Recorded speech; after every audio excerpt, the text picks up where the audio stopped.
ഭാമ കബോർഡിൽ നിന്നും സാരി എടുക്കാനായിട്ട് പോവാണ്. ഈ സമയത്താണ് ചന്ദ്രയുടെ പൈസയെക്കുറിച്ച് അവൾ ഓർക്കുന്നത്. അതിൽ തപ്പി നോക്കിയിട്ട് പൈസ കാണുന്നില്ല. അങ്ങനെ അവളത് മൊത്തവും വലിച്ചു വാരിയിട്ട് അരിച്ചു പിറക്കി നോക്കിയെങ്കിലും പൈസ കാണുന്നില്ല കേട്ടോ. നമ്മുടെ സുതി നേരത്തെ ആ പൈസ അടിച്ചു മാറ്റിക്കൊണ്ട് പോയിരുന്നല്ലോ. അങ്ങനെ താഴേക്ക് ഇറങ്ങി വരുമ്പോഴേക്കും അങ്ങോട്ടേക്ക് ചന്ദ്ര വരുന്നുണ്ട്. ചന്ദ്ര വരുന്ന സമയത്ത് ഭാമ പറയാണ്, ചന്ദ്രേ നിന്റെ പൈസ കാണുന്നില്ല. എന്താ എൻ്റെ പൈസ കാണുന്നില്ലെന്നോ? അതെ, നീ തന്ന 2 ലക്ഷം രൂപയില്ലേ, അതിപ്പോ കബോർഡിൽ കാണുന്നില്ല. നീ എന്താ ഈ പറഞ്ഞത്? നിന്റെ കയ്യല്ലേ ഞാൻ തന്നത്? അതെ, എൻ്റെ കയ്യിലെ തന്നത്. ഞാൻ അലമാരിക്ക് വെച്ച് പൂട്ടുന്നത് നീയും കണ്ടതല്ലേ. പക്ഷെ ഇപ്പൊ അതിലില്ല എന്ന് പറയുന്നുണ്ട്. അതെങ്ങനെ അവിടെ നിന്ന് കാണാതെ പോകും എന്ന് ചോദിക്കാണ്. അങ്ങനെ ചന്ദ്രയും അതുപോലെ തന്നെ ഭാമയും കൂടെ കൂടിയിട്ട് അലമാരി മൊത്തം അരിച്ചു പറക്കാണ്.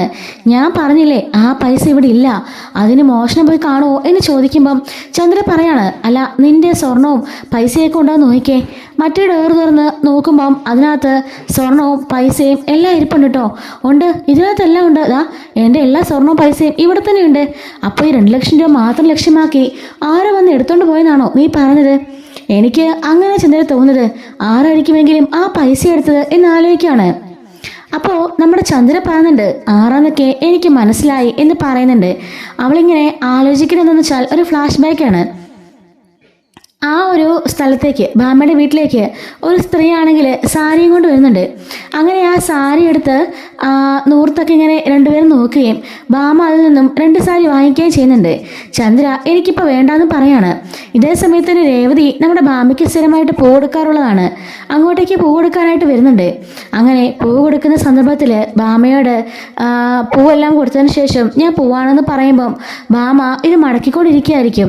ചന്ദ്ര പറയുന്നുണ്ട്, ഇവക്ക് വേറെ പണിയൊന്നുമില്ലല്ലോ, നീ അവളുടെ കയ്യിൽ കൊടുത്തുവിട്, അവളുകൊണ്ട് അലമാരിയിൽ വെക്കട്ടെ എന്ന് പറയാണ്. അങ്ങനെ അവളത് മുറിയിലേക്ക് കൊണ്ടുപോയി മടക്കി പറക്കി അലമാരയിൽ വെച്ചിട്ട് അലമാരയിൽ പൂട്ടിയിട്ട് അവൾ ഇറങ്ങി വരുന്നുണ്ട്. ആൻറ്റി ഞാൻ വെച്ചു, ഞാൻ ഇനി പോവാ, എനിക്ക് വേറെയും കുറേ സ്ഥലത്ത് പൂ കൊടുക്കാനുണ്ട് എന്ന് പറയുമ്പം മോള് പൊയ്ക്കോ എന്നും ഭാമ പറയാണ്. ചന്ദ്രയാണെങ്കിലോ അവളുടെ ഒരു പോക്ക് കണ്ടില്ലേ, പൂ കൊടുക്കാനാണ് പോലും 50ഉം 10ഉം രൂപയ്ക്ക് കിടന്ന് നടക്കുകയല്ലേ അവള്.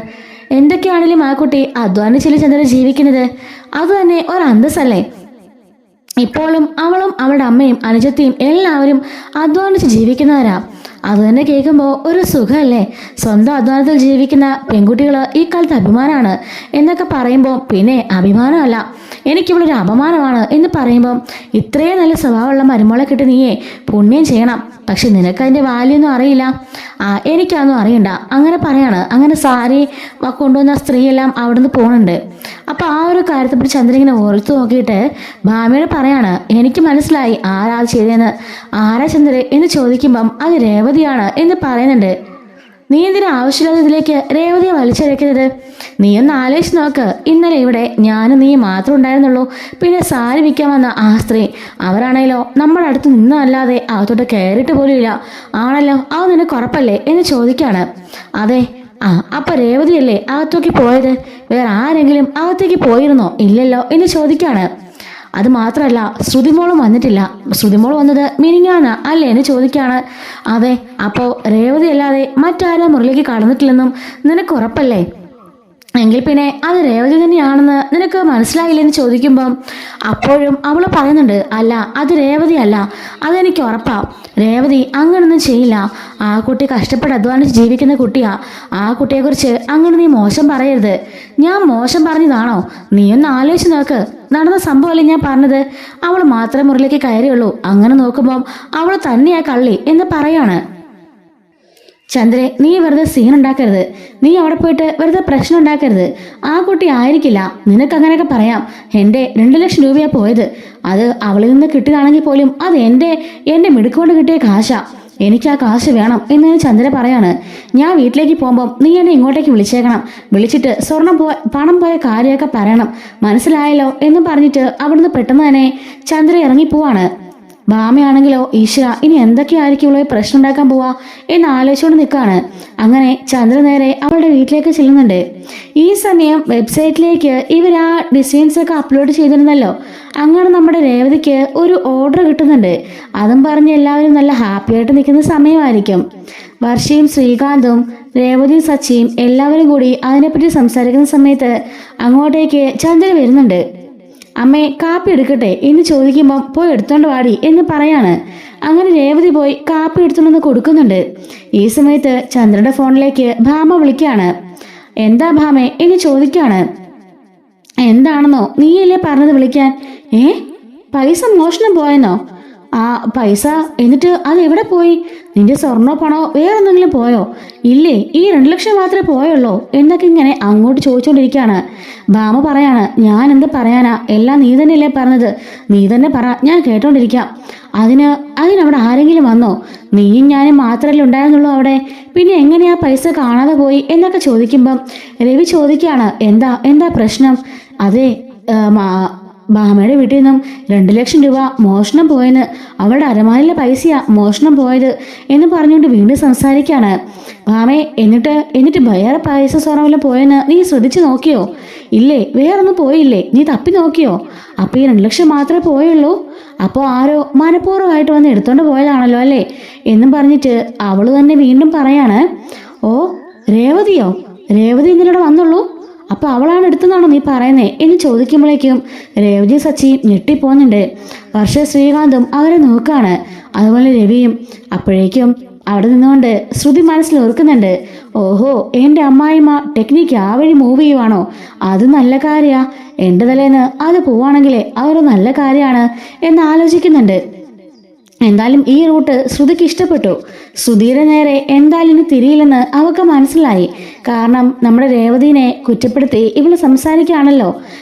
പൈസ കളവ് പോയെന്ന് ചന്ദ്രയ്ക്ക് മനസ്സിലായെന്നും ഇങ്ങനൊരു ഡ്രാമ അവൾ ഉണ്ടാക്കുകയാണെന്നും ശ്രുതിക്ക് മനസ്സിലായി. ശ്രുതിയോട് മിണ്ടാതെ നിൽക്കാതിരിക്കും. എന്താ ഭാമേ, എന്താ ചന്ദ്രൻ നീ പറയുന്നത്? ഞാൻ പറഞ്ഞില്ലേ ആ കുട്ടി അവിടെ പോയിട്ട് അങ്ങനെ പറയരുത്, ആ കുട്ടിക്ക് വിഷമാവും. അപ്പൊ നിനക്ക് ഉറപ്പാണോ അത് രേവതിയാണെന്ന്? രേവതി അപ്പോഴേക്കും സച്ചിയെ കെട്ടിപ്പിടിച്ച കാര്യമാണ്.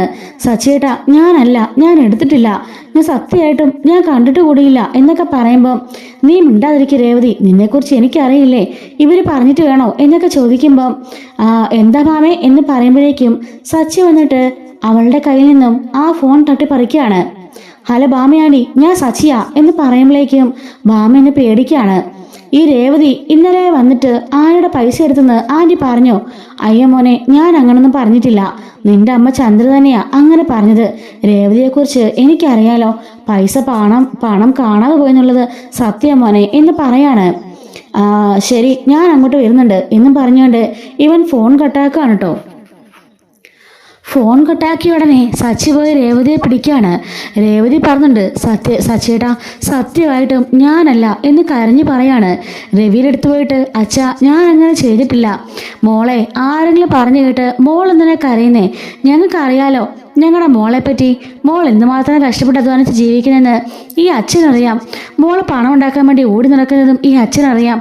അതുകൊണ്ട് അച്ഛൻ ഒരിക്കലും മോളെ സംശയിക്കില്ല എന്ന് പറയാണ്. അപ്പോഴേക്ക് ചന്ദ്ര ചോദിക്കാണ്, ഞാനൊന്നും പറഞ്ഞല്ലോ, നീ അല്ലടി ഇവളെ ഇന്നലെ വീട്ടിലേക്ക് വന്നത് എന്ന് ചോദിക്കാണ്. ഞാൻ എല്ലാ ദിവസവും ഭാമയാനിക്ക് പൂ കൊടുക്കാറുള്ളതാ, ഇന്നലെയും അതുപോലെ തന്നെ അവിടെ ചെന്നു. ആ സമയത്ത് ഇവര് സാരി വാങ്ങിക്കൊണ്ടിരിക്കുകയായിരുന്നു.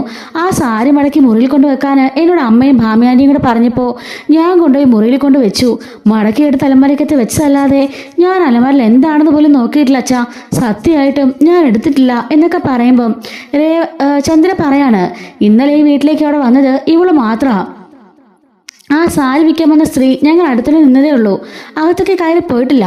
ഭാമ എടുക്കേണ്ട കാര്യം ഭാമയ്ക്കില്ലല്ലോ, പിന്നെ ഞാൻ എടുത്തിട്ടുമില്ല. വേറെ അവിടെ വന്നത് ഈ രേവതി മാത്രമാണ് എന്ന് പറയുമ്പം വർഷ പറയുന്നുണ്ട്, ആനിയുടെ കയ്യിൽ അതിന് തെളിവൊന്നും ഇല്ലല്ലോ, ചേച്ചി എടുത്തെന്നോ ചേച്ചിയിൽ എൻ്റെ കാശോ ഒന്നും കണ്ടെത്തിയിട്ടില്ലല്ലോ, പിന്നെ എന്തിനാ ആവശ്യമില്ലാതെ ചേച്ചി എങ്ങനെ ബ്ലെയിം ചെയ്യുന്നത്? അല്ലെങ്കിലും എന്ത് കണ്ടാലും എന്ത് കേട്ടാലും അപ്പോഴേ ആൻറ്റിക്ക് ചേച്ചിനെ നോട്ടം, ചേച്ചീനെ എന്നും പറയാനുള്ളൊരു ഭാവമാണ് ആൻറ്റിക്ക്. ചേച്ചി കാശിലത്തെ വീട്ടിലായതുകൊണ്ടല്ലേ ആൻറ്റി ഇങ്ങനെയൊക്കെ പറയുന്നത്. അപ്പോഴേക്കും ഭാമ പറയാണ്, വർഷേ മോളെ ഇന്നലെ വീട്ടിലേക്ക് വേറെ ആരും വന്നിട്ടില്ല, ഇവള് മാത്രമേ വന്നിട്ടുള്ളൂ. അപ്പൊ പിന്നെ ആ പൈസ മോഷണം പോയത് ഇവള് തന്നെ ആയിരിക്കില്ലേ? അപ്പൊ വർഷ പറയാണ്, അങ്ങനെ ഉറപ്പിച്ച് പറയാനൊന്നും പറ്റില്ലല്ലോ, നിങ്ങൾ രണ്ടുപേരും അവിടെ നിന്ന് മാറിയ ശേഷം വേറെ ഏതെങ്കിലും ഒരു മോഷ്ടാവ് അവിടെ കയറിയതാണെങ്കിലോ? അങ്ങനെ വരാൻ ചാൻസ് ഇല്ലേ? അല്ലാതെ പാവം രേവതി ചേച്ചിയെ അനാവശ്യമായിട്ട് കള്ളക്കേസിൽ കൊടുക്കാൻ നോക്കണ്ട. പണ്ട് ഇതുപോലെ എൻ്റെ അച്ഛനൊന്ന് പറഞ്ഞതാ, ഓർക്കുന്നുണ്ടല്ലോ ആൻറ്റി? അന്ന് എൻ്റെ മാല കട്ടുമെന്നും പറഞ്ഞ് എൻ്റെ അച്ഛൻ ചേച്ചീനെ എന്തൊക്കെ വഴക്ക് പറഞ്ഞു എല്ലാവരും മുമ്പിൽ വെച്ച്. സച്ചിയേട്ടൻ അന്ന് എൻ്റെ അച്ഛനാണെന്ന് പോലും നോക്കാതെ നല്ല അടി കൊടുത്തതാ. അന്നും ഞാൻ സച്ചിയേട്ടൻ്റെ ഭാഗത്താണ് നിന്നത്. കാരണം രേവതി ചേച്ചി അങ്ങനെ ചെയ്യില്ലെന്ന് എനിക്കറിയാം. ഇപ്പോൾ സ്വന്തം അമ്മയാണെന്ന് പോലും സച്ചിയേട്ടൻ നോക്കില്ല. ആവശ്യമില്ലാതെ ചേച്ചിയെ കുറ്റപ്പെടുത്തിയാൽ എന്ന് നല്ല സ്ട്രോങ് ആയിട്ട് തന്നെ വർഷ രേവതിക്ക് വേണ്ടി സംസാരിക്കുകയാണ്. ശ്രുതി പറയുന്നുണ്ട്, വർഷേ ആൻറ്റി അതിന് തറപ്പിച്ച് പറഞ്ഞില്ലല്ലോ, രേവതി ആയിരിക്കാന്നല്ലേ പറഞ്ഞുള്ളൂ. അപ്പോഴേക്കും രവീന്ദ്രൻ പറയാണ്, സച്ചി നീ പോലീസിനെ വിളിക്ക്, എന്നിട്ട് എത്രയും പെട്ടെന്ന് ബാമയുടെ വീട്ടില് അന്വേഷിക്കാൻ പറ. അപ്പം അറിയാലോ എങ്ങനെയാ ക്യാഷ് പോയതെന്ന്. അപ്പോഴേക്കും ചന്ദ്ര പറയാണ്, അതൊന്നും വേണ്ട. എന്താ വേണ്ടാത്തത്? അത് വേണ്ട, ബാമയ്ക്ക് അതൊന്നും ഇഷ്ടപ്പെടില്ല. അവള് ഒറ്റയ്ക്ക് താമസിക്കുന്ന സ്ഥലമല്ലേ, അങ്ങോട്ടേക്ക് പോലീസുകാരൊക്കെ വന്നാൽ അത് വലിയ വിഷയമാകും എന്നൊക്കെ പറയുന്നുണ്ട്. അങ്ങനെ സച്ചി ആണെങ്കിലോ ഇതിന് തീരുമാനം ഞാൻ ഇപ്പൊ തന്നെ ഉണ്ടാക്കി കാണിക്കാം എന്നും പറഞ്ഞുകൊണ്ട് അവിടെ നിറങ്ങാണ്. ഈ സമയം രേവതി കരഞ്ഞുകൊണ്ട് മുറിയിലേക്ക് പോണുണ്ട്. അങ്ങനെ സച്ചി നേരെ പോണത് ഭാമയുടെ വീട്ടിലേക്കാണ്. സച്ചിയെ കണ്ടപാടെ ഭാമയൊന്ന് വേർക്കാണ് കേട്ടോ. ഭാമയാൻറ്റി, ഞാൻ നിങ്ങളെ സ്വന്തം അമ്മയെ പോലെ കാണുന്നത്. എൻ്റെ അമ്മ എന്നെ സ്നേഹിച്ചിട്ടില്ല, അപ്പോഴും എന്നെ ചേർത്ത് നിർത്തിയിട്ടുണ്ട് ഭാമയാൻറ്റി. അതുകൊണ്ട് തന്നെ ആൻറ്റിയോട് എനിക്ക് പ്രത്യേക ഒരു സ്നേഹമുണ്ട്. ആ സ്നേഹത്തിന്റെ പുറത്ത് ഞാൻ ചോദിക്കാം, എൻ്റെ രേവതി കട്ടൂന്ന് ആൻറ്റി പറയുന്നുണ്ടോ?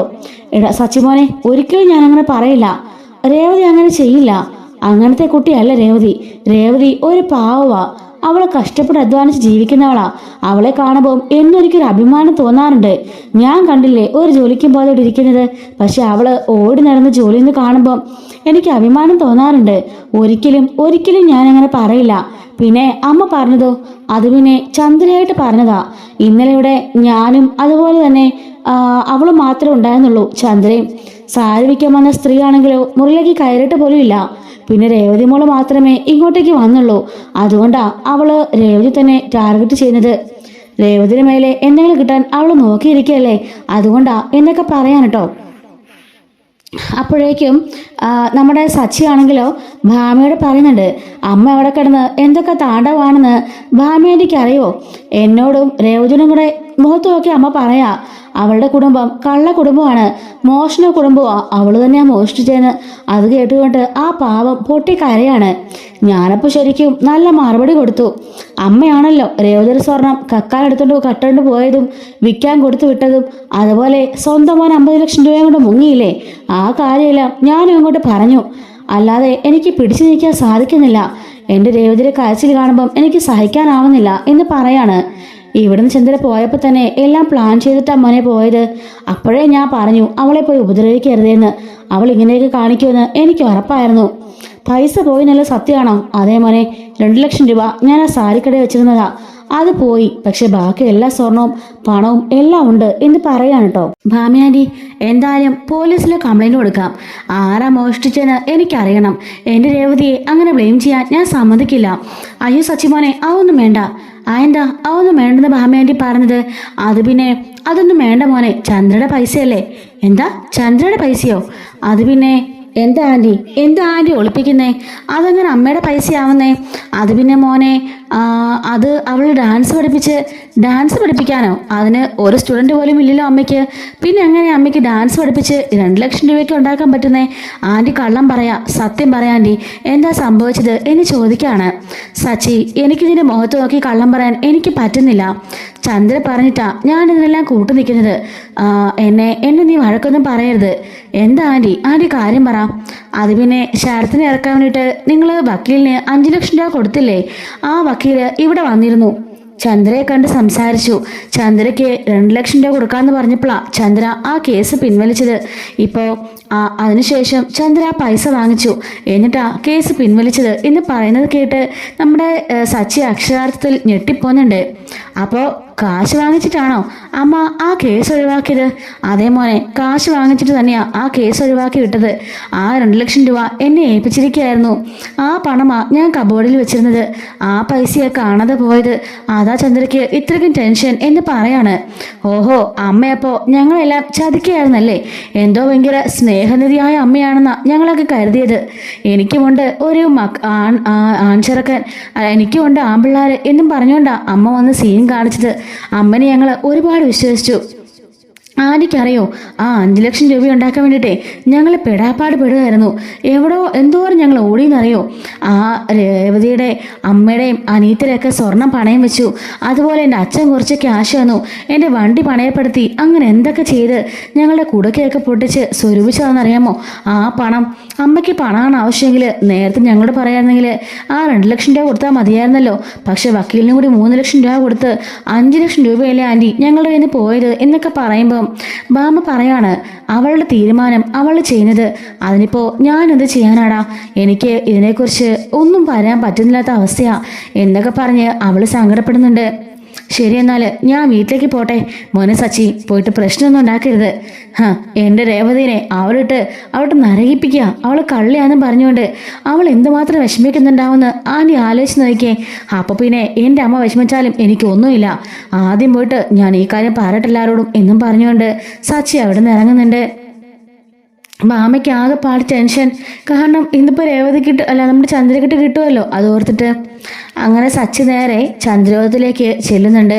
ഈ സമയം ചന്ദ്രയും രവിയും എല്ലാവരും അവിടെ ഇവിടെയൊക്കെ മാറി മാറി ഇരിക്കുകയാണ്. നമ്മുടെ രേവതിയാണെങ്കിൽ കരഞ്ഞു തളർന്ന് മുറിയിലിരിക്കുകയായിരിക്കും. അവൾ ആകെപ്പാടെ മാനസികമായി തളർന്നു പോയി. അല്ലെങ്കിൽ തന്നെ നമ്മൾ ചെയ്യാത്ത തെറ്റ്, അതും കള്ളിന്നൊക്കെ പറയുമ്പോൾ ആർക്കാണെങ്കിലും സഹിക്കാൻ കഴിയില്ലല്ലോ. വർഷ അവളെ ആശ്വസിപ്പിക്കുന്നുണ്ടെങ്കിലും രേവതിക്ക് വല്ലാത്ത സങ്കടമാണ്. അങ്ങനെ സച്ചി അകത്തേക്ക് കയറി വന്ന പാടെ രേവതി എന്ന് ഉറക്കെ വിളിക്കാണ്. രേവതി മുറിയിൽ നിന്ന് ഇറങ്ങി വരുന്നുണ്ട്. രേവതി, നീ അങ്ങനെ കരേണ്ട കാര്യമൊന്നുമില്ല, നീ വിഷമിക്കേണ്ട കാര്യമില്ല എന്ന് പറയാണ്. എന്നിട്ട് അമ്മയോട് പോയിട്ട് നമ്മുടെ സച്ചി ചോദിക്കുന്നുണ്ട്, അമ്മേ 6 പൈസയെ കാണാതെ പോയത് എന്ന് ചോദിക്കുമ്പോഴേക്കും ചന്ദ്ര കണ്ണും വീഴ്ച നിൽക്കുകയാണ്. അത് പിന്നെ ഭാമേന്റെ പൈസ തന്നെയാണോ കാണാതെ പോയത്? അങ്ങനെയാണെങ്കിലേ പോലീസിൽ കൊണ്ട് കേസ് കൊടുക്കാൻ പോവാ എന്ന് പറയുമ്പം ചന്ദ്ര അയ്യോ അത് വേണ്ട എന്ന് പറയുന്നുണ്ട്. രവീന്ദ്രൻ പറയാണ്, എന്താ കാര്യം? അച്ഛാ, ഈ അമ്മ പറഞ്ഞതെല്ലാം പച്ച കള്ള. ആ പൈസ ഭാമേന്റെ അല്ല, ഈ അമ്മയുടെ പൈസയാ. അമ്മയുടെ പൈസയോ? ചന്ദ്രേ, നിന്റെ കയ്യിൽ ഇവിടുന്ന അത്രയും പണം? അതച്ഛൻ കേൾക്കണം. വക്കീൽ ഞങ്ങളോട് വന്ന് 5 ലക്ഷം രൂപ ചോദിച്ചല്ലോ. എവിടുന്നൊക്കെയാ നുള്ളിപ്പറക്കി 5 ലക്ഷം ഒപ്പിച്ചെന്ന് അച്ഛൻ അറിയാലോ. ആ 5 ലക്ഷം രൂപ ഞങ്ങൾ കൊണ്ട് വക്കീലിന് കൊടുത്തു. വക്കീൽ വന്ന് അമ്മയെ കണ്ട് ക്യാഷ് ഓഫർ ചെയ്തപ്പോൾ 2 ലക്ഷം രൂപ വക്കീലിൽ നിന്ന് മേടിച്ചിട്ടാ ഈ അമ്മ അവന്റെ ശരത്തിന് പേരുള്ള കേസ് ഒഴിവാക്കിയത് എന്ന് പറഞ്ഞത് കേട്ട് എല്ലാവരും ശരിക്കും ഞെട്ടിപ്പോവാണ്. രവീന്ദ്രൻ ചോദിക്കാണ്, എന്താ ചന്ദ്ര ഇത്? ഈ കേൾക്കുന്നതൊക്കെ സത്യമാണോ എന്ന് ചോദിക്കുമ്പം അവൾ തലയും കുണിച്ച് നിൽക്കുകയാണ്. എന്നിട്ട് നീ എന്ത് മഹിമ പറച്ചിലായിരുന്നു? നീ വലിയ പുണ്യാളത്തി ചമയായിരുന്നില്ലേ? 2 ലക്ഷം രൂപയാണ് നിനക്ക് ആവശ്യമെങ്കിൽ ഞങ്ങളോട് ചോദിച്ചാൽ മതിയായിരുന്നല്ലോ. ആ പണം ഞങ്ങൾ തരില്ലായിരുന്നോ? അപ്പോൾ സച്ചി പറയാണ്, ആ 2 ലക്ഷം തരാൻ ഞങ്ങൾക്കൊരു മടിയുണ്ടായിരുന്നില്ല. എങ്ങനെയെങ്കിലും ഞങ്ങൾ തന്നേനെ. ഇപ്പം വെറുതെ ഒരു ആവശ്യമില്ലാതെ 3 ലക്ഷം രൂപ കൊണ്ട് വക്കീലിന് കൊടുത്തില്ലേ? അമ്മയ്ക്ക് ആ പൈസ ആവശ്യമുണ്ടെങ്കിൽ പറഞ്ഞാൽ മതിയായിരുന്നല്ലോ. എവിടുന്നെങ്കിലും ഞങ്ങൾ ആ പൈസ ഒപ്പിച്ച് തന്നേനെ. ശരത്തിന്റെ കേസിൽ നിന്ന് ഒഴിവാക്കി തന്നാൽ മാത്രം മതിയായിരുന്നല്ലോ എന്നൊക്കെ ചോദിക്കാണ്. അപ്പൊ നമ്മുടെ ചന്ദ്രയ്ക്ക് ഒന്നും പറയാനില്ല കേട്ടോ. അപ്പോഴാണ് നമ്മുടെ ചന്ദ്ര മനസ്സിലാക്കുന്നത് വക്കീലിന് ഇവരുകൊണ്ട് 5 ലക്ഷം രൂപ കൊടുത്തു എന്നുള്ള കാര്യം. ഇവള് ശരിക്കും 5 ലക്ഷത്തിന്റെ കാര്യം അറിഞ്ഞില്ലായിരുന്നല്ലോ. സച്ചി പറയാണ്, അമ്മയ്ക്കിപ്പോ സമാധാനമായല്ലോ. മൊത്തവും കൂടി 5 ലക്ഷം രൂപയും കാണാതെ പോയില്ലേ എന്ന് പറയുമ്പം അവള് വീണ്ടും പറയാണ്, അതാ ഞാൻ പറഞ്ഞത്, ഇതെടുത്തത് അവളാ. ദേ അമ്മേ, മിണ്ടി പോകരുത്. അമ്മയാണ് എന്നെ പ്രസവിച്ച സ്ത്രീയാണെന്നൊന്നും ഞാൻ ഓർക്കില്ല. എൻ്റെ ഭാര്യനെ ഇനി ആവശ്യമില്ലാതെ അമ്മ എന്തെങ്കിലും പറഞ്ഞാലുണ്ടല്ലോ, അമ്മയാണെന്നുള്ള സ്ഥാനമൊക്കെ ഞാനങ്ങ് മറക്കും എന്ന് സച്ചി പറയാണ്. രവീന്ദ്രൻ പറയാണ്, എങ്കിലും ചന്ദ്രേ, നീ ഇമ്മാതിരി ചീപ്പ് പണിയെ കാണിച്ചെന്ന് ഒരിക്കലും ഞാൻ അറിഞ്ഞില്ലല്ലോ. നിന്നെ ഒരിക്കലും വിശ്വസിക്കാൻ പറ്റില്ല. എന്നെ മറിച്ച് എന്തൊക്കെ കള്ളത്തരവാ നീ ഇവിടെ കാണിക്കുന്നത്? മകന് സ്വർണം കട്ട് വിൽക്കാൻ കൊടുക്കുന്നു. അതുപോലെ ദേ മരുമകളുടെ അനിയനെ ഇറക്കാൻ വേണ്ടിയിട്ട് 2 ലക്ഷം രൂപ വാങ്ങിച്ച് അതിൻ്റെ പേരിലും കള്ളം പറയുന്നു. എന്തൊക്കെ തെമ്മാടത്തിലാണ് നീ കാണിച്ചു കൂട്ടുന്നത് എന്ന് ചോദിക്കുമ്പം ചന്ദ്ര ഒന്നും മിണ്ടാതെ നിൽക്കുകയാണ്. രവിയേട്ടാ എന്ന് പറയുമ്പം മിണ്ടി പോകരുത് നീ. സച്ചിൻ രേവതിയെ പൈസയ്ക്ക് വേണ്ടി എന്തായാലും ഓടി നടന്നു ഞാൻ കണ്ടതാ. അവർ 5 ലക്ഷം രൂപ കൊണ്ട് തൊലച്ചത് നീയല്ലേ. അതുകൊണ്ട് എത്രയും പെട്ടെന്ന് ആ 5 ലക്ഷം രൂപ ഇവർക്ക് തിരികെ കൊടുക്കണം. അതാണ് നിനക്കുള്ള ശിക്ഷ എന്ന് പറയുമ്പോൾ, അയ്യോ രവിയേട്ടാ, ഞാൻ എവിടുന്ന് കൊടുക്കാനാ? അതൊന്നും എനിക്കറിയില്ല. നീ എവിടെന്നെങ്കിലും ആ പൈസ കൊടുത്തേ പറ്റുള്ളൂ. 5 ലക്ഷം രൂപ സച്ചിൻ രേവതിന്റെ കയ്യിൽ നീ ഏൽപ്പിച്ചില്ലെങ്കിൽ ആ നിമിഷം ഞാൻ ഇവിടെ നിറങ്ങും. ഒരു ദിവസം നിനക്ക് ആ സമയം തരും. നാളെ ഇതേ സമയത്തിനുള്ളിൽ ആ പണം നീ കൊടുത്തില്ലെന്നുണ്ടെങ്കിൽ ആ നിമിഷം ഞാനിവിടെ നിറങ്ങും. പിന്നെ അന്ന് സച്ചി തമാശയ്ക്ക് പറഞ്ഞതാ ഡിവോഴ്സിന്റെ കാര്യം, അതുകൂടി ഞാനങ്ങ് പരിഗണിക്കും. ഞാൻ പിന്നെ എൻ്റെ നാട്ടിലേക്ക് പോകും. എപ്പോഴും നീ പറയുമല്ലോ നിന്റെ വീടെന്ന്. ആ നിന്റെ വീട്ടിൽ നിനക്ക് സുഖമായിട്ട് ജീവിക്കാം. ഒരിക്കലും ഭർത്താവെന്ന് പറഞ്ഞ് ഞാൻ ഉണ്ടാവില്ല എന്നും പറഞ്ഞ് രവീന്ദ്രൻ അകത്തേക്ക് കയറിപ്പോയി ഡോറ് വലിച്ചടയ്ക്കുന്നുണ്ട്. അപ്പോഴേക്കും രേവതിയാണെങ്കിലോ അവിടെ നിന്നുകൊണ്ട് ചങ്ക് പൊട്ടി കരയാണ്. രേവതി, നീ എന്തിനാ കരയുന്നേ? നിന്നെ അമ്മ കുറ്റപ്പെടുത്തിയില്ലേ? പക്ഷെ ആ കുറ്റപ്പെടുത്തിയ അമ്മ തന്നെ പെരുങ്കള്ളിന്ന് ഇപ്പൊ മനസ്സിലായില്ലേ? നിന്റെ അനിയനെ ഇറക്കാൻ വേണ്ടി 2 ലക്ഷം രൂപ മേടിച്ച് മുതലായി നിൽക്കുന്നത്. അപ്പോ ആ 2 ലക്ഷം രൂപ മുക്കിയതും ഈ അമ്മ തന്നെ ആയിരിക്കും. വീണ്ടും നമ്മുടെ പൈസ കിട്ടുമെന്ന് കരുതിയാ നിന്നെ കള്ളിയാക്കാൻ ശ്രമിക്കുന്നത്. അതുകൊണ്ട് നീ കരയണ്ട, നീ അകത്തേക്ക് കയറി വാ, ഇവരെന്തെങ്കിലും കിടന്ന് കാണിക്കട്ടെ എന്നും പറഞ്ഞുകൊണ്ട് അവരവിടുന്ന് പോവാണ്. വർഷ പറയുന്നുണ്ട്, എങ്കിലും ആൻറ്റി ഇമ്മാതിരി ചീപ്പ് പണിയൊന്നും കാണിക്കല്ലായിരുന്നു. നമ്മളെല്ലാവരും ഒരു വീട്ടിലുള്ളവരല്ലേ, ആൻറ്റിയുടെ സ്വന്തം മകനും മരുമകളും അല്ലേ, അവരോട് തന്നെ ഇങ്ങനൊരു ചതി ചെയ്യാൻ ആൻറ്റിക്ക് എങ്ങനെ തോന്നി എന്നും ചോദിച്ചുകൊണ്ട് വർഷ അവിടുന്ന് പോകുന്നുണ്ട്. ആകെപ്പാടെ എല്ലാവരുടെ മുമ്പിൽ നാണം കെട്ട അവസ്ഥയിൽ നിൽക്കാട്ടോ ചന്ദ്ര. അപ്പോഴേക്ക് ശ്രുതി വന്നിട്ട് പറയാണ്, ആൻറ്റി വിഷമിക്കൊന്നും വേണ്ട, ആൻറ്റി ചെയ്തതിന് ശരി. അവൻ ആരുടെ പൈസ അടിച്ചിട്ട് പോയതുകൊണ്ടല്ലേ ആൻറ്റിക്ക് അങ്ങനെയൊക്കെ ചെയ്യേണ്ടി വന്നത്. അവനെ സ്റ്റേഷനിൽ നടക്കാൻ 5 ലക്ഷം രൂപ ചിലവായെങ്കിലേ അതിൽ ആൻറ്റി വിഷമിക്കേണ്ട ഒരു കാര്യമില്ല. അവരുടെ പണം നോക്കാൻ പറ. 2 ലക്ഷം രൂപ ആൻറ്റിക്ക് കിട്ടിയെങ്കിലേ അത് ആൻറ്റിക്ക് അവകാശപ്പെട്ട തന്നെയാ എന്ന് പറയുന്നുണ്ട്. അപ്പോഴേക്കും ചന്ദ്ര അവളെ നോക്കിയിട്ട് പറയാണ്, നാളെ വൈകുന്നേരം വരെ രവിയേട്ടൻ എനിക്ക് സമയം തന്നിട്ടുള്ളൂ. ശ്രുതി എന്നെ സഹായിക്കണം. ഞാനോ? എന്ത് സഹായം ആൻറ്റി? അത് പിന്നെ അദ്ദേഹം പറഞ്ഞ 5 ലക്ഷം രൂപ അവർക്ക് കൊടുക്കാനുള്ളത് നീ എനിക്ക് തരണം എന്ന് പറയുമ്പോൾ, അയ്യോ ആൻറ്റി, ഞാൻ എവിടുന്ന് തരാനാ? അതൊന്നും എനിക്കറിയില്ല. നിന്റെ അച്ഛൻ മലേഷ്യയിലല്ലേ, ജയിലിലാണെങ്കിലും അദ്ദേഹത്തിന് പേരിൽ കോടിക്കണക്കിന് സ്വത്തുണ്ടല്ലോ. നിന്റെ ചെറിയച്ഛൻ പുറത്തുണ്ടല്ലോ. 50 ലക്ഷം രൂപ നിനക്ക് ബിസിനസ് ചെയ്യാൻ വേണ്ടി അദ്ദേഹം അയച്ചു തന്നതല്ലേ. നാളെ ഇതേ സമയത്തിനുള്ളിൽ എനിക്ക് 5 ലക്ഷം രൂപ തരണം. അയ്യോ ആൻറ്റി, അങ്ങനൊന്നും ചോദിച്ചാൽ അവർ പൈസ തരില്ല. ഞാൻ എവിടുന്ന് തരാനാ? അതെ, എനിക്ക് ഒറ്റ വാക്കേ ഉള്ളൂ, നാളെ എനിക്ക് പൈസ കിട്ടിയിരിക്കണം, അല്ലെങ്കിൽ പിന്നെ നീ എൻ്റെ മരുമകളായിരിക്കില്ല എന്നും പറഞ്ഞുകൊണ്ട് അവൾ അവിടുന്ന് പോവാണ്. മൊത്തത്തിൽ കുഴങ്ങിയത് നമ്മുടെ ശ്രുതിയാണല്ലോ. ഇതെല്ലാം ഉണ്ടാക്കി വെച്ചത് ശ്രുതി തന്നെയല്ലേ? ആ ഫോൺ മോഷ്ടിച്ചതും വീഡിയോ ലീക്ക് ആക്കിയതും പൈസ എല്ലാ പ്രശ്നവും ഉണ്ടാക്കിയത് ഇവള് തന്നെയാണല്ലോ. അതുകൊണ്ട് എന്തായാലും കറങ്ങി തിരിഞ്ഞ് എല്ലാ കേസും അവളുടെ തലയിൽ തന്നെ വരുന്നുണ്ട്. ശ്രുതിയാണെങ്കിലോ ആകെപ്പാടെ പെട്ടുപോയിട്ടോ. എവിടെ നിന്ന് 5 ലക്ഷം രൂപ അവൾ ഉണ്ടാക്കുന്നോർത്ത് നിൽക്കുകയാണ്. ഇവള് കാശുകാരാണെന്ന് പറഞ്ഞുകൊണ്ട് തന്നെ ഇനി പൈസ ഇല്ലെന്ന് പറയാനും ഒക്കില്ല. അങ്ങനെ അവൾ അവസാനമായിട്ട് തീരുമാനമെടുക്കുകയാണ്. അവളുടെ താലിമാല വരെ പണയം വെക്കാൻ അവൾ തീരുമാനിക്കുന്നുണ്ട്. താലിമാലയും അവളുടെ ഇരുന്ന ഗോൾഡും എല്ലാം കൂടെ കൊണ്ടുപോയി അവൾ പണയം വെച്ച് 5 ലക്ഷം രൂപ ഒപ്പിക്കുന്നുണ്ട് കേട്ടോ. അതിനുശേഷം അവളൊരു കാര്യം തീരുമാനിക്കുകയാണ്. അവൾക്കൊരു നല്ല പേര് കിട്ടാനായിട്ട് അവൾ ആ 2 ലക്ഷം രൂപയും കൊണ്ട് നേരെ ഭാമയുടെ വീട്ടിലേക്ക് പോകുന്നുണ്ട്. എന്താ മോളെ ശ്രുതി, നീ ഇങ്ങോട്ടൊന്ന് ചോദിക്കുമ്പം, ആൻറ്റി 2 ലക്ഷം രൂപ അവിടുന്ന് കാണാതെ പോയില്ലേ, ഇത് അതിന് പകരം ഞാൻ തരുന്ന പൈസയാ. അയ്യോ, മോളെന്തിനാ പൈസ തരുന്നത്?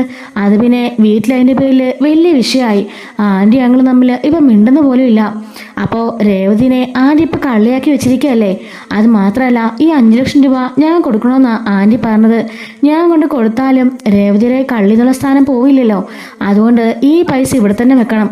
എന്നിട്ട് സാരിക്കെടുത്ത് തന്നെ പൈസ ഉണ്ടായിരുന്നു, മോഷണം പോയില്ല എന്ന് പറയണം. അപ്പം രേവതിയുടെ പേരുള്ള ആ കള്ളക്കേസ് അങ്ങ് മാറുമല്ലോ. വീട്ടിലപ്പം സമാധാനവും. എന്നിട്ട് ഈ 3 ലക്ഷം രൂപ ഞാൻ കൊണ്ട് കൊടുക്കാം. ചന്ദ്രയാൻറ്റി ഈ പൈസ രേവതിക്ക് സച്ചിക്കും കൊടുക്കുന്നതോട് കൂടിയിട്ട് വീട്ടിലെ പ്രശ്നങ്ങൾ അവസാനിക്കും. ഞങ്ങളും ആൻറ്റിയും വീണ്ടും ഒന്നിക്കും. ആ കുടുംബം സന്തോഷത്തോടെ പോകണം, അത് മാത്രമുള്ള എനിക്ക് ആഗ്രഹം എന്ന് പറയാണ്. ഇതുപോലൊരു മരുമകളെ കിട്ടിയ ചന്ദ്ര ഭയങ്കര ഭാഗ്യവതിയാ. എനിക്കുണ്ടൊരു മരുമകള്. അവളുടെ കെട്ടിയനെ വിളിച്ച് എൻ്റെ അടുത്തുനിന്ന് പോയി. കണ്ടില്ലേ, ഇത്രയും വലിയ ബംഗ്ലാവ് പോലെ വീട്ടിൽ ഞാൻ ഒറ്റയ്ക്കാ എന്ന് പറയാണ്. അതൊക്കെയാ എൻ്റെ വിധി. മോളെപ്പോലൊരു മരുമോളെ എനിക്ക് കിട്ടിയില്ലല്ലോ എന്ന് പറയുന്നുണ്ട് കേട്ടോ. അങ്ങനെ അവൾ അവിടെ നൈസായിട്ട് 2 ലക്ഷം രൂപ കൊടുത്തിട്ട് എല്ലാവരും മുമ്പിൽ നല്ല പിള്ള ചമഞ്ഞുകൊണ്ട് അവിടെ നിന്ന് ഇറങ്ങുകയാണ്. അതിനുശേഷം നേരെ പോകുന്നത് ചന്ദ്രോത്തിലേക്കാണ് കേട്ടോ. അങ്ങനെ ശ്രുതി നേരെ ചന്ദ്രോത്തിലേക്ക് ചെല്ലുന്നുണ്ട്. അവിടെ ചെന്നതിന് ശേഷം അവളുടെ കയ്യിൽ, ചന്ദ്രയുടെ കയ്യിൽ ആ 3 ലക്ഷം കൊടുക്കുകയാണ്. ഇത് 3 ലക്ഷം അല്ലേ ഉള്ളൂ എന്ന് ചോദിക്കുമ്പം, അത് പിന്നെ 3 ലക്ഷം മതി എന്ന് പറയുമ്പോഴായിരിക്കും ഭാമ ഇവളെ കോള് ചെയ്യുന്ന കേട്ടോ. ആ കോള് ചെയ്യുന്ന സമയത്ത് ഭാമ പറയാണ്, ചന്ദ്രേ 2 ലക്ഷം രൂപ ഇവിടെ തന്നെ ഉണ്ടായിരുന്നു, അലമാരിയിൽ ഞാൻ നോക്കാൻ മിസ്സായിപ്പോയതാ, സാരിക്കിടയിൽ കുരുങ്ങി കിടക്കായിരുന്നു എന്ന് പറയുമ്പം, അയ്യോ അപ്പോ ആ പൈസ മോഷണം പോയില്ലേ? ഇല്ല, അത് അവിടെ തന്നെയുണ്ട് എന്ന് പറയാൻ കേട്ടോ ഭാമ. ചന്ദ്ര ആകെപ്പാടെ വിറച്ച് നിൽക്കുകയാണ്. സച്ചി അങ്ങോട്ടേക്ക് എന്നിട്ട് ചോദിക്കാണ്, ഇപ്പൊ എങ്ങനെയുണ്ട്? അമ്മേനെ രേവതിയെക്കുറിച്ച് എന്തൊക്കെയാ പറഞ്ഞത്? എന്തൊക്കെ കള്ളത്തരവാ പറഞ്ഞത്? ഇപ്പൊ മനസ്സിലായല്ലേ എന്റെ രേവതി ഒരു തെറ്റും ചെയ്തിട്ടില്ല എന്ന്? തെറ്റിയാതെയാ അമ്മ അവളെ കള്ളിയാക്കിയത് എന്ന് പറയുമ്പോഴേക്കും സച്ചി പറയാണ്, മര്യാദയ്ക്ക് അമ്മ അവളോട് മാപ്പ് പറ എന്ന് പറയാണ്. ഞാൻ ഇവളോട് മാപ്പ് പറയാനോ? ഈ പൂവ് കിട്ടുന്നവളോട്? ഒരു കുഴപ്പമില്ല, അമ്മ കാണിച്ച് ഈ തർപ്പരിപാടിക്ക് മാപ്പ് പറഞ്ഞെന്നും പറഞ്ഞ് ഒരു തെറ്റും സംഭവിക്കാനില്ല എന്ന് പറയുന്നുണ്ട്. രവി പറയാണ്, സച്ചി പറഞ്ഞതാണ് ശരി, മര്യാദയ്ക്ക് മാപ്പ് പറ എന്ന് പറയുമ്പം അവളുടെ മുമ്പിലേക്ക് പോയിട്ട്, സോറി, ഞാൻ ചെയ്ത തെറ്റിന് എന്നോട് ക്ഷമിച്ചേക്ക് എന്ന് പറയാണ്. രേവതി കരഞ്ഞുകൊണ്ട് അകത്തേക്ക് കയറി പോകുമ്പം രവീന്ദ്രനാണെങ്കിലോ, രേവതി മോളെ അവിടെ നിൽക്ക് എന്ന് പറയാണ്. അങ്ങനെ നമ്മുടെ ശ്രുതി പറയുന്നുണ്ട്, അപ്പോൾ 2 ലക്ഷം രൂപ കാണുന്ന കോയിലെന്ന് മനസ്സിലായില്ലേ? ഇനി 3 രൂപയും കൂടി രേവതിക്കൊക്കെ കൊടുത്താൽ മതിയല്ലോ. ആ ഭാമ്യാനിയുടെ അവിടെ നിന്നുള്ള പൈസ 2 ലക്ഷം രൂപയും കൂടി അമ്മ കൊണ്ടുവന്ന് കൊടുത്തോളും എന്ന് പറയുമ്പം രവീന്ദ്രനെ സമ്മതിക്കാണ്. അങ്ങനെ ചന്ദ്ര ആ 3 ലക്ഷം ശ്രുതിയോട് വാങ്ങിച്ച് കൊടുക്കാൻ തുടങ്ങുമ്പം രവി പറയുന്നുണ്ട്, എൻ്റെ കയ്യിലില്ല, രേവതി മോളുടെ കയ്യിലേക്ക് കൊടുക്ക് എന്ന് പറയാണ്. മടിച്ച് ദേഷ്യപ്പെട്ട് പല്ലിറുമ്മിക്കൊണ്ട് അവള് ആ 3 ലക്ഷവും രേവതിയുടെ കയ്യിൽ കൊടുക്കുന്നുണ്ട്. രവി പറയാണ്, എത്രയും പെട്ടെന്ന് ഭാമയുടെ വീട്ടിലേക്ക് പോയിട്ട് ആ 2 ലക്ഷം കൂടെ കൊണ്ടുവന്നിട്ട് ഇവളുടെ കയ്യിലേക്ക് കൊടുത്തേക്കണം, നിന്റെ അഹങ്കാരത്തിനുള്ള പണിഷ്മെന്റ് ആണ് ഇത് എന്ന് പറയാണ്. അങ്ങനെ കടിച്ചതുമില്ല പിടിച്ചതുമില്ല ഒന്നുമില്ലാത്ത അവസ്ഥയിൽ ചന്ദ്രൻ നിൽക്കുകയാണ്. എന്തായാലും അപ്പോൾ വർഷ പറയുന്നുണ്ട്, ഇപ്പം മനസ്സിലായില്ലേ ആൻറ്റി, തെളിവൊന്നും ഇല്ലാതെ ആരും ഒന്നും പറയരുതെന്ന്. പാവം ചേച്ചി എന്തുമാത്രം വിഷമിച്ച് കാണും. ആൻറ്റിക്ക് ഈ ശിക്ഷയൊന്നും പോരാ, ചേച്ചിനെ ഇത്രമാത്രം മാനസികമായി തകർത്തതിന് ആൻറ്റീനെ കൊണ്ട് ജയിലിടുക വേണ്ടത് എന്നൊക്കെ പറഞ്ഞ് വർഷയും ദേഷ്യപ്പെടുന്നുണ്ട് കേട്ടോ. ശ്രുതി പറയാണ്, ഇപ്പം എന്തായാലും കാശ് കിട്ടിയല്ലോ, ആൻറ്റിയോട് പറഞ്ഞ കാര്യം ആൻറ്റി അനുസരിച്ചില്ലേ, കാശും കിട്ടി, പ്രശ്നം സോൾവ് ആയില്ലേ, ശരത്തിൻ്റെ കേസും പിൻവലിച്ചില്ലേ, ഇനിയിപ്പോൾ എല്ലാവരും എന്തിനാ ആൻറ്റിയെ കുറ്റപ്പെടുത്തുന്നേ എന്നും ചോദിച്ചുകൊണ്ട് അവളുടെ സൈഡിൽ നിന്ന് സംസാരിക്കാൻ കേട്ടോ നമ്മുടെ ശ്രുതി. അപ്പോൾ രവീന്ദ്രൻ ഒന്നും മിണ്ടാതെ അകത്തേക്ക് കയറി പോവാണ്. സച്ചിൻ രേവതി വർഷയും ശ്രീകാന്തും പോകുമ്പം നമ്മുടെ ചന്ദ്രൻ എന്നിട്ട് പറയുന്നുണ്ട്, അല്ലെങ്കിലും എൻ്റെ മോക്ക് മാത്രമേ എന്നോട് സ്നേഹമുള്ളൂ, നിപ്പിന് ഈ അമ്മയ്ക്ക് വേണ്ടി 5 ലക്ഷം തന്നില്ലേ, ഇത്രയൊക്കെ പ്രശ്നങ്ങൾ ഒഴിവായി തന്നില്ലേ, അതുകൊണ്ട് എന്നും എൻ്റെ പൊന്നു വരുമ്പോൾ മോള് തന്നെയാ എന്നും പറഞ്ഞുകൊണ്ട് ചന്ദ്രളെ കെട്ടിപ്പിടിക്കുമ്പം നമ്മുടെ ശ്രുതിയാണെങ്കിലോ മനസ്സിലോർക്കാണ്, നിങ്ങളുടെ ഈ ഒരു സ്നേഹത്തിന് വേണ്ടി ഇവിടെ നിൽക്കാൻ വേണ്ടി എന്തൊക്കെ ത്യാഗം ഞാൻ ചെയ്തെന്ന് എനിക്കല്ലേ അറിയുള്ളൂ എന്നിങ്ങനെ മനസ്സിൽ പറയുന്നുണ്ട്.